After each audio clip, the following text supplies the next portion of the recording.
Welcome aboard Free Dive with Seapoint Digital, your go-to podcast for deep dives into the world of digital marketing. I'm Christy. And I'm Anna Lynn. Your hosts navigating through the currents of growth, strategy, and innovation in the digital realm. We're going to talk. We're going to laugh. It's going to be a good time. Let's dive in. Welcome back to another episode. I'm so excited. I'm finally back. Anna Lynn's back in the studio, which is very exciting. That was dumb. Pretend I didn't do that. She did it. And you don't even understand the struggle it took to get here. And we both have bad attitudes. I'm getting over it, though, because I'm here with you again, and it's been a hot minute. So yes. I'm happy you're here. Not quite so hot, but now it is. I'm sweaty. Wait, that's not... It's because we're together again. Correct. It's just too much. Correct. The studio can't handle it. Can we explain to people why we're dressed up like sports lunatics? Yes. Okay. Today was Boss's Day, and Bill is an absolute sports fanatic, especially hockey. So I'm wearing a hat I knew nothing about. Hockey ladies. Until my husband explained it to me. That sounds like a typical like girl thing. Don't come after me, feminists. I really am not a sports person. Yeah. And so, yes, my husband did have to educate me about the Quebec Nordiques because I did not know that this was actually a sports hat when he bought it. I was like, oh, that's a weird What's like, this symbol mean? Graphic on there. And he's like, the worst thing you hockey? can do is call it cute, I think. Yeah. I'm like, cute hat, babe. It's like instantly murdery. I just became very aware when I lifted up mine how much I need deodorant. And I feel like that's a little bit on brand for wearing a hockey jersey. So wait, did you borrow that from Bill? No, so this is actually mine. Okay, so this is actually mine. So I've shot 2 to 3-ish tournaments for Bill. And I got this for doing that. I'm shooting another one next month. Nice. You should come. You should try to come with me. I want to come because it's very, very fun. Yeah. And I'm team captain. I want to come so bad. I saw your video from the last time you went, and I'm like, I should have been there. Okay, so you should try to come next time. Yeah. I get free stuff. You can have free stuff. What do I have to do to get free stuff? Show up. Show Participation trophy? Yeah. Okay, can we talk about that Can we too? make Tim give it to me? Oh, if Tim came. We played a game this morning. It'll be on social media. By this point, it probably already would have been. And Tim had a bad attitude. Number one, let's talk crap about Tim for a second, can we? First of all, it's fall, which automatically takes him off. This will prove. Tim, are you listening? This will prove it. He didn't want to dress up for sports day. No. I didn't think he had. He came in, he's wearing like a button-up. He's like slacks. Yeah. I'm like, you didn't even. He's like, I am dressed up. For what? He was not. For fishing? Fishing's a sport. No, man. That's not what I said. Oh, you wound him up so good. And though. he's like, I could have dressed up for hunting. Hunting's a sport. When you told him fishing wasn't a sport, I thought his head was going to pop off. It was awesome. So good. And then I made it worse by being like, Haley dressed up as a cheerleader. Cheerleading's a sport. He did not like that. It was awesome. It was worth coming in just to see if he was that. going to dress up for fishing, though, he could have at least worn his waders. Right? Yeah, like make it obvious. He put his sunglasses on and was like, a fish. I'm like, no. All he did was wear dress clothes. Compliments? You fish in your dress clothes? Yeah. No. I've been fishing with him. He didn't look like that. He did not look like that, yeah.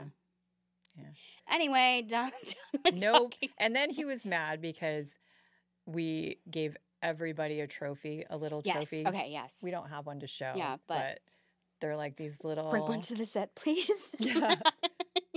Thank you. You're amazing. Everyone got a trophy. And he was ticked off about that, too. Because he was like, there are winners and there are losers. You don't get a trophy just for participating. There are children here, Tim. And I'm like, you know what? We don't need a life lesson every second. That is take away from the episode. Take away from the episode. You don't need a life lesson every second. Sometimes you just need a stinking trophy. Stupid little plastic trophy. To get you through the day. Yeah. Like, Yeah. And did he even get a goal? no, he didn't. Oh, I did. I did too. So I guess did. I earned mine. Yeah, he didn't even earn his. No. I'll take it back. It's because he wasn't dressed right. Oh, we were dressed right. Yeah. We were ready for hockey. The He universe was misunderstood the like, no, assignment. sir. Okay, now let's say one good thing about Tim. So I don't feel He has nice hair. He does. He's good at lifting stuff for me. Yeah. I like how he changes the water Yeah. I do bottle out like that on too. the He's capable of turning water on the cooler. TV. That's true. Yeah, he's good at Yeah. that. In fact, yesterday, I took a screenshot of it, but I didn't post it on Instagram. I messaged him and I said, "Hi, it's me, Christy. Hello." I said, "It's the season of putting my fire back on for me." And I said, "And it's always the season of coming down to say good morning to me," because he had not yet. He's slacking on It that. was 30 minutes into the day. Oh, come on. There's no excuse. No excuse. Actually, he said, I suppose it is. I'm on my way. And the Google the Google responses were, "Okay, see you soon. Okay, and drive safe." And you're like, none of those. None of those. Anyway, we love We're you, not Tim. here to talk about Tim, though. I don't know how we got talking about Tim. It's my fault. I love talking about It's him. okay. We have to, like, just get in our digs when we can. Get in our digs when we can. But we love you, Tim. We do. Yeah. Anyway, what are we here to talk about? We're going to talk about other men. And women. And women. Yeah, we just went to the Agents of Change conference in Portland, Maine. Yes. Last week, which was really cool. We went to that. It's our first year going. We went because normally we go to Inbound every year. Yeah, we're inbounders usually. And permission to let's go pros and cons of Inbound real quick. Well, the biggest like con for me, like just okay, it's not Inbound specific, but like I was so sick this summer, so I couldn't have gone to Inbound. Yeah. I was really disappointed about that because I was super excited about going again because the year before had just been fantastic. And the seminars that I had caught had completely changed how I did my job, basically. Just transformed my approach to my work. Yeah. So I was really excited to go again, and then got super sick. And I was like, oh, I'm missing all the conferences this summer and beginning of fall. Like, I'm just not going to make any of them. So when Bill was like, "I'm going to send you there," I was like, okay. Didn't know what to expect. Yeah. But there, I will say that as much as I enjoyed the seminars I got, it was hard to get a lot of seminars in because that place is so huge. Where they Inbound? had it in Boston. Yeah, it's so massive. Yeah. So the scale is overwhelming. I feel like Inbound's always been like it's been a good way for the team to go to it can be fun. It feels a little bit of in years past it's been just the right amount of party-esque. Yeah. You get some free stuff. You go to learn some things. For us it's convenient because it's right in Boston. Traveling to Boston, like where it is, don't love, but we can do it. But I don't know. The past few years, I've been kind of just like, I haven't got a lot out of it because I feel like the programs that I attended some of them were good, but some of them were just like, I'm a millionaire, and here's why I'm amazing.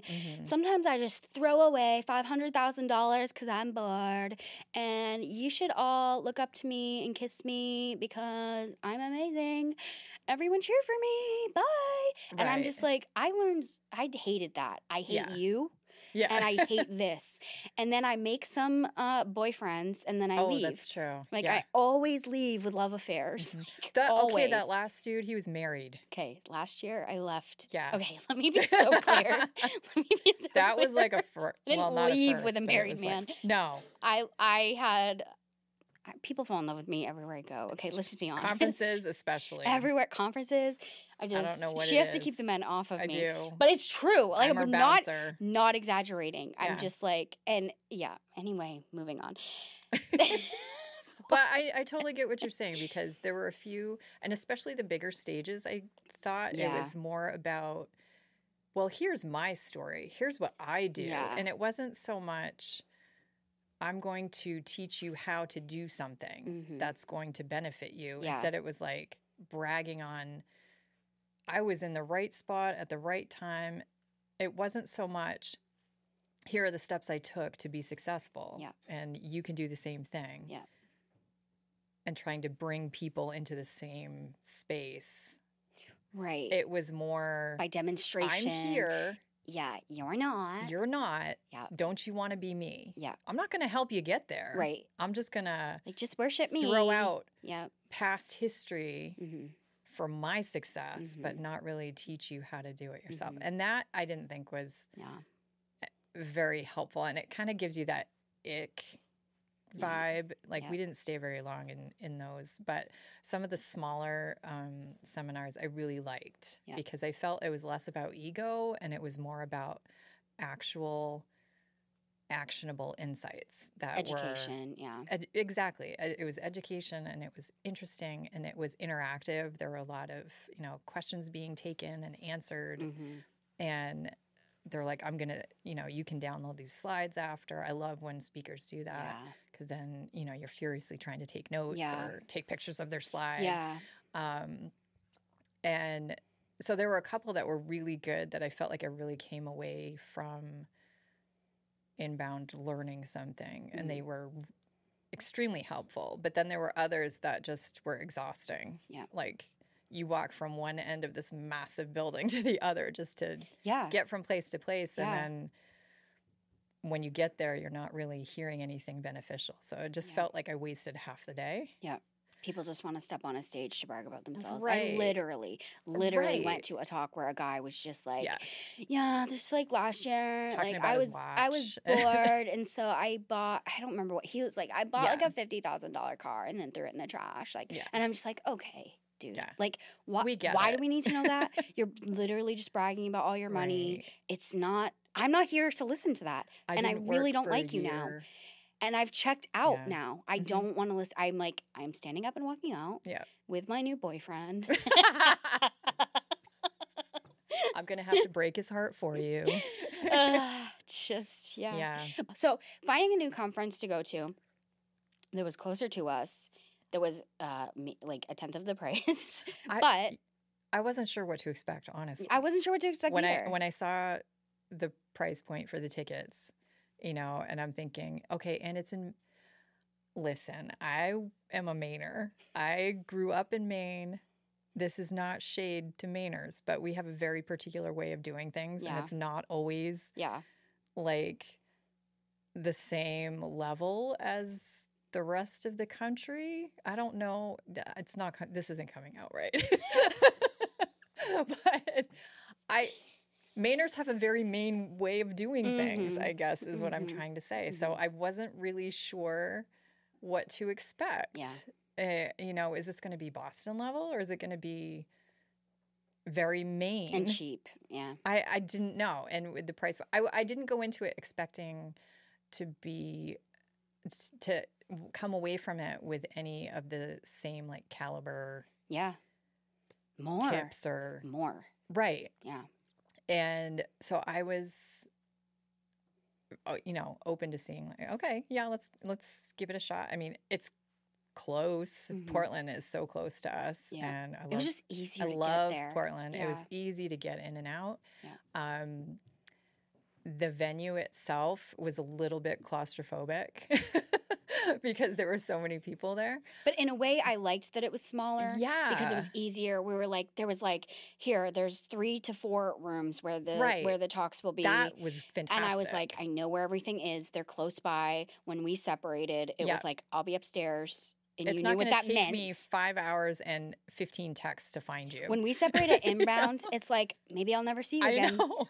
Maybe we'll find the car. Meet you back in Maine. There, right? Yeah. Your boyfriend will give you a ride and I'll just walk. I don't know. Yep. Yeah, so I loved that a lot I love that there was the majority of the day I could spend just in one auditorium.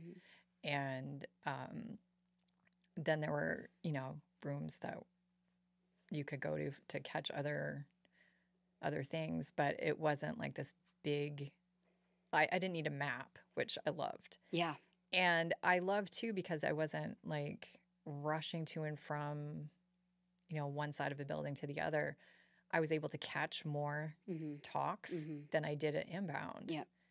And, there's a whole process because it's a different scale at inbound. You're registering and you're having to make sure you're there early because there's going to be a line. Yeah. And Yeah.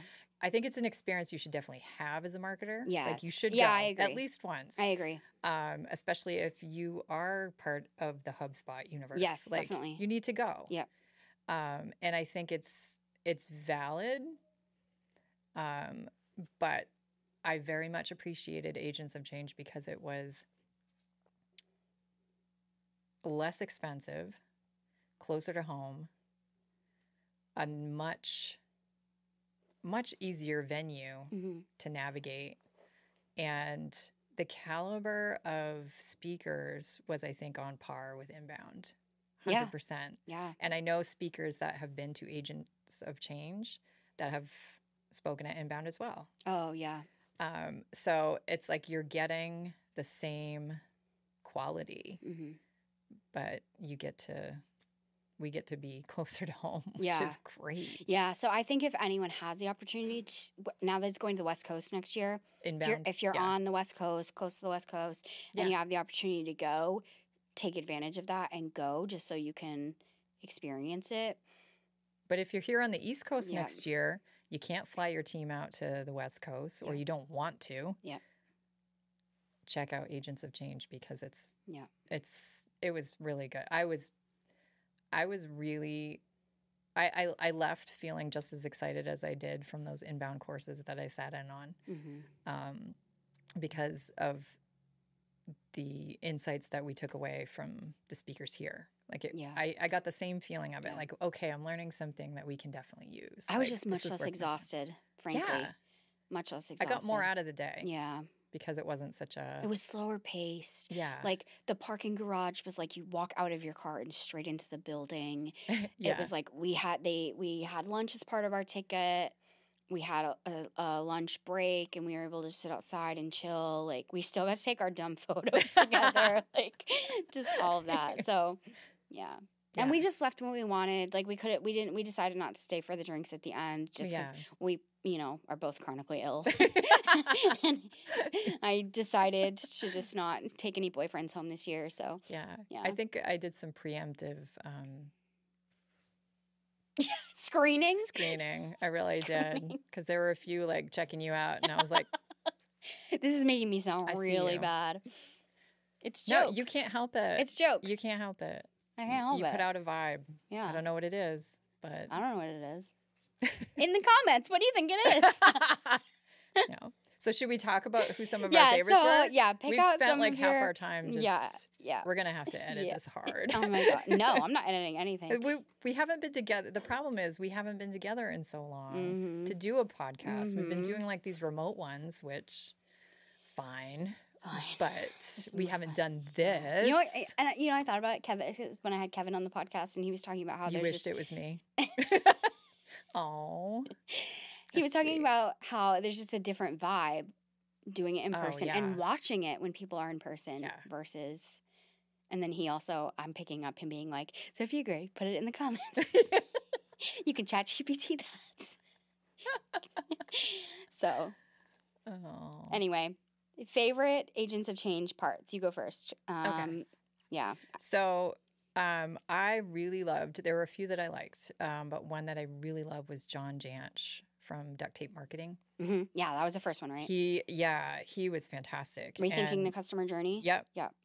And I thought it was great because essentially he's like, the traditional funnel is dead, which shouldn't be a surprise to anybody in marketing these days because, that funnel, the ADA funnel, the awareness, interest, desire, action, that was first created in 1898, but it's still the gold standard. Isn't it weird?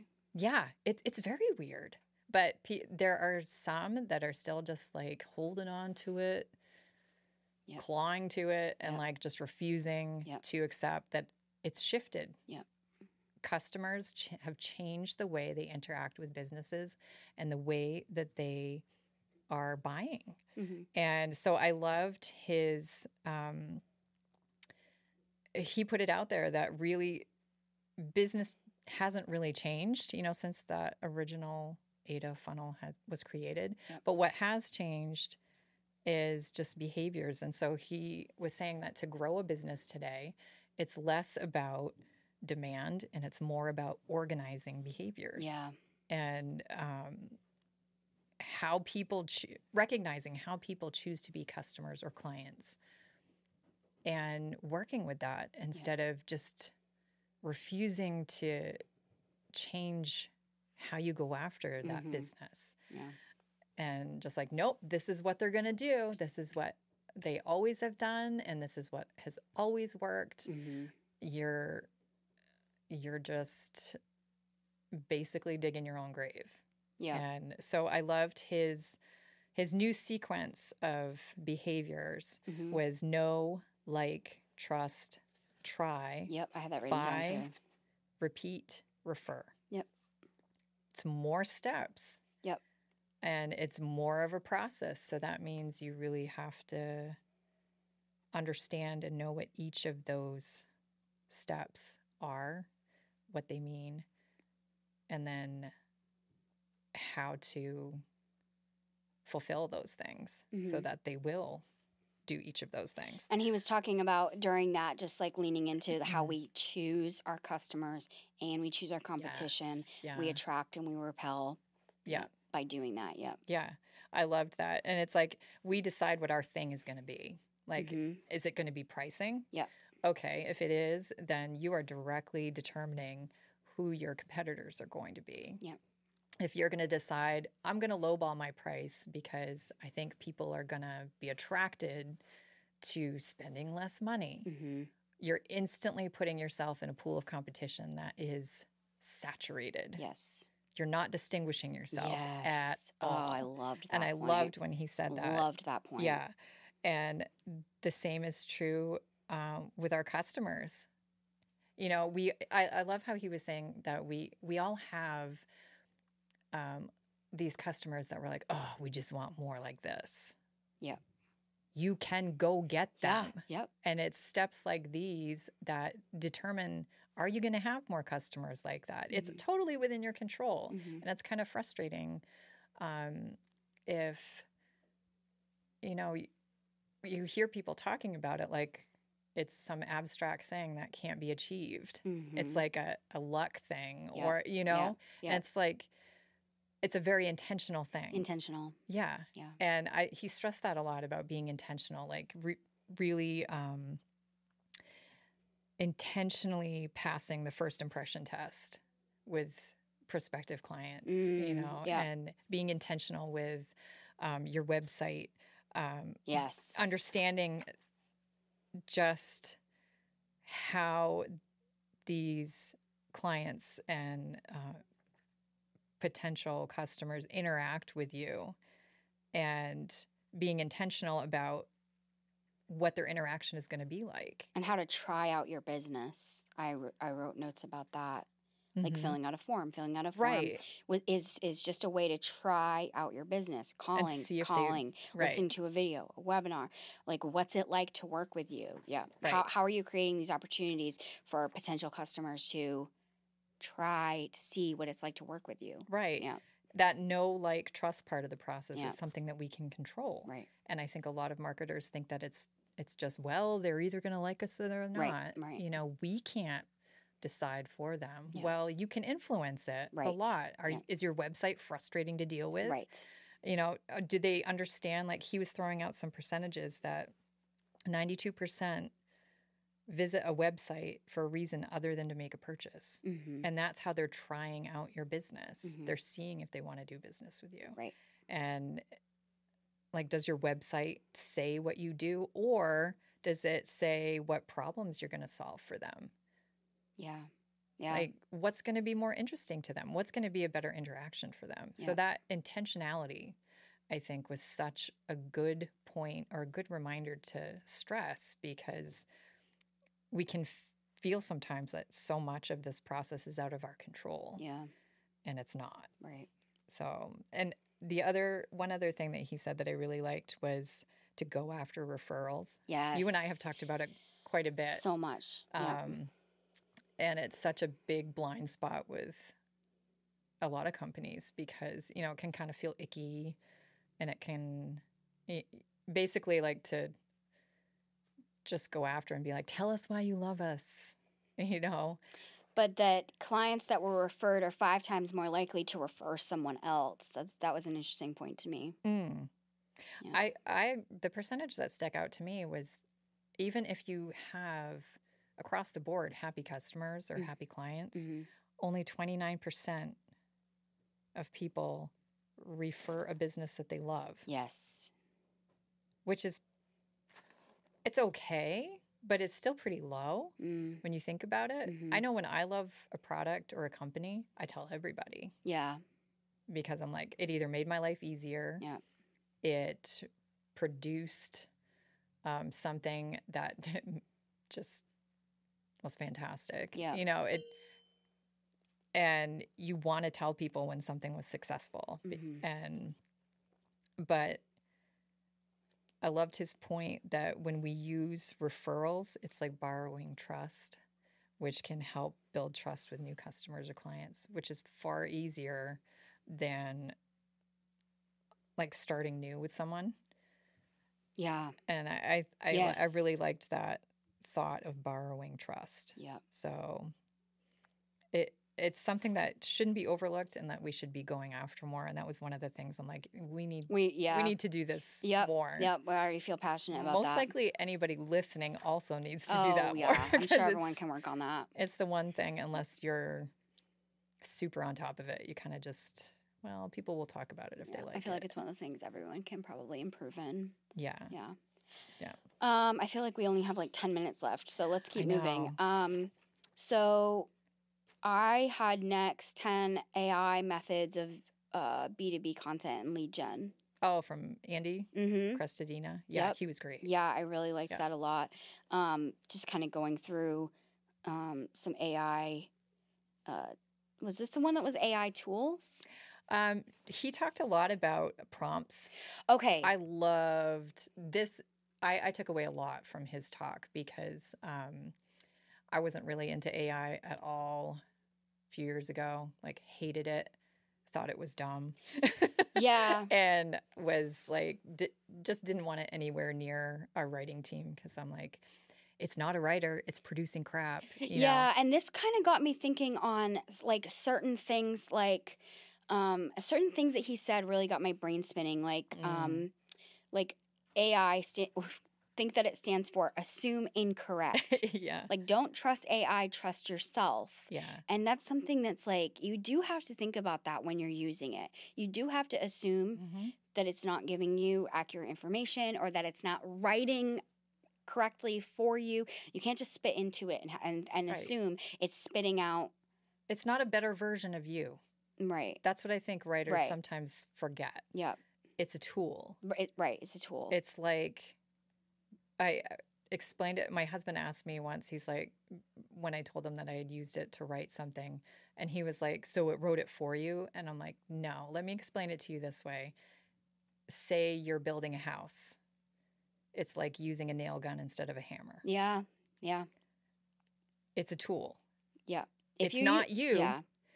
If you use it that way. It's not going to build the house for you. Right. You still need to be there. Yeah. But it can make it easier for you to do your job. And that's one of the things that Andy did so well in his talk was explaining how to prompt ChatGPT, as an example, to create better content. I loved his thought to create AI personas for clients. Yeah. And then prompting that instead of just a straight prompt. And because he said this sentence that really stuck out to me. He said that the world does not need another mid-quality blog post. I wrote that down too. I loved it because that is 100,000% totally agree. Yep. thought from the beginning. I thought that's all the AI could produce. Well, and he also said if you can write a prompt and get a response in 10 seconds, so can your audience. Exactly. All it does is summarize what's already on the internet. Exactly. That's what it does. Exactly. It's not a human writing. It is summarizing what's on the internet. So if you can do it, so can your client. So can anyone else. So can anybody. If you're just using what's spit out from it, yeah. anyone can do that. It's you as a human customizing it. Yeah. Right. And someone as a skilled writer, like that's the thing too, because there will be people out there who would be like, I don't need to hire you for this because can't I use ChatGPT too? Yeah. You know, I can do this all myself. Yeah. You still have to be a writer. Mm-hmm. Like you need to have the skills behind. That's like, I can't go build a house because I own a hammer. Right. Well, I can swing a hammer. I cannot build a house. Right. It's the same mentality. Yep. And so I loved his insights on how to use this as a tool to really differentiate your content from generic content that AI is going to spit out. I liked his other idea that one that he said he did himself was he has an AI codex built into Drive with prompts based on the AI personas that he's created. Mm-hmm. And that helps them to efficiently create content for these clients. And I thought, that's a fantastic idea. That's something I want to do. Yeah. I hadn't thought of it. Like, I've got my writing team using AI and, you know, taught them about prompts and how to get more detailed information. Yeah. And so we're not spitting out this generic content that I cannot stand and won't stand for. Yeah. But I love the idea of having like this prompt library that all the team can like it's already done. So why do it again? Right. Yeah. Right. I thought that was fantastic. Yeah. Another thing that he came up with that I thought would be cool for social, he was talking about using AI to come up with typically mundane topics that people have strong reactions to in order to come up with like safe, provocative content that will build up your engagement on social platforms. Yeah. So I thought that was cool, like making statements like the only coffee is dark roast, you know. Yeah. It's not, you know, gonna switch any HR buttons. You know, it's not gonna flip any and that's what HR switches, but and that's what makes humanized content is because he also said AI cannot, the things that AI can't do is take a stand, collaborate, and make video because in the sense that video has no face. Right. So when you're using it to help you get started, you're then making, because, you know, it was just we could talk forever about the whole topic of like, is AI going to take over our jobs? No, because there are things that it can't do. Right. Yeah. Yeah. So, yeah. It was great. Yeah. He had a lot more, but we probably have to. Oh, one last thing that I wanted that really was a big takeaway that I hadn't really thought of before was prioritizing AI to find deficiencies, not efficiencies. So use it to see what's missing and where you might have gaps. And he was giving an example, like using it to recommend SEO edits to pages on your website. Titles and meta tags and primary key phrases and semantic related phrases, like asking it what's missing. Yep. Or, you know, are there any topics pertaining to my client that aren't being covered by popular blogs? Yep. Like, is there something more obscure that is going to be super beneficial for this audience that we could fill that need? So I thought that was great. I hadn't really thought of it that way before. Yeah. I've always looked at it as a tool to improve things, which finding the deficiencies would, but I hadn't ever really connected it to, hey, tell me what I'm not doing. Right. Yeah. I would always ask it to tell me how to do this better. Yep. No, that's a great idea. So I love that. Yeah. One of the ones that I went to that you didn't go to was building your brand on LinkedIn. And I'm not going to get into it too deep because I do intend to make a whole other episode about this. But that was Vivica Von Rossen, and she bit of a LinkedIn professional, and she just went through how to optimize your whole LinkedIn profile. And just to kind of touch on it, she was just really leaning into how people use their LinkedIn profiles as a resume and how that's not what it's for. So, you know, just as an individual, as a company, as a brand, how you can optimize it, what each section is for. You know, what should be in the featured section, what should be in the about section, you know, how to, just, again, briefly, I'm going to make a whole thing on this, but just getting yourself verified, because you can do that for free. Right. For now. Right. Do it now while you can for free before they find out we're all doing this. Right. So anyway, activating campaigns, blah, blah, blah. So, I was like furiously taking notes. Nice. I need to email her for her slides, but so find her on LinkedIn and follow her. So helpful. So I'm excited for that one to come out. Lou Bortone. This is the one. He was a favorite. We're super running out of time, so let's just do this one really quick. Okay. Leveraging AI to transform your video. Yeah. This one is, you and I were just like whispering. Like, we got to get that. We got to get that. We want this one. We want this one. He was, what I really appreciated about his presentation was he didn't just talk about these programs, these AI programs that he was promoting because he liked using them. He also showed like actual demonstrations of, this is what I put into it. This is what it spit back out. This is how you can tweak it. Yeah. Like it was like real life demo. Yep. Using it. And I thought that was fantastic because you can sit up there and, you know, talk about these things, but seeing it in action, like really, really impressed on us which ones could actually work for our business and actually be helpful for us. Yeah. And so I thought it was great that he approached it that way. Just the demonstrations that he had. He had to kind of move through them quickly because there were so many and he's limited on time. But he just the way he was able to show, like, here's a brief demonstration of this one, what you use it for. It's cool. And I just liked him as a person because he seems very super intelligent, knowledgeable, and humble. He wasn't up there just being like, no, I'm so smart. Like, he was just kind of like, here's what I know. Here's how you do it. And very chill about it. I was just like, I was super locked into him. Yeah. He was so real and engaging. Yeah. And I think it was because he wasn't about using the marketing speak. Yeah. Yes. Which you hear so much of it. I didn't feel pandered to. No. And you can hear a lot of that at conferences where it's just like, if I hear someone say circle back or level up one more time, I'm going to snap. Yeah. You know, and he was actually just so probably the most real of any of the speakers there because he was just like, here's what I did with it. Yeah. Here's what you can do with it. Could you do more? Maybe this one might work better for you. It was not his intention at all, but he created little fangirls in us. Yes. We invited him to a waffle party, and I think we're going to make it happen. Yeah, because he's close. He reached... You hear that, Lou? Are you watching? Are you listening? He responded on LinkedIn and was like, I can be there in 7 minutes. That's amazing. I'm like, dude, we're besties I really now. hope he does. Yeah. Well, I do think we could do...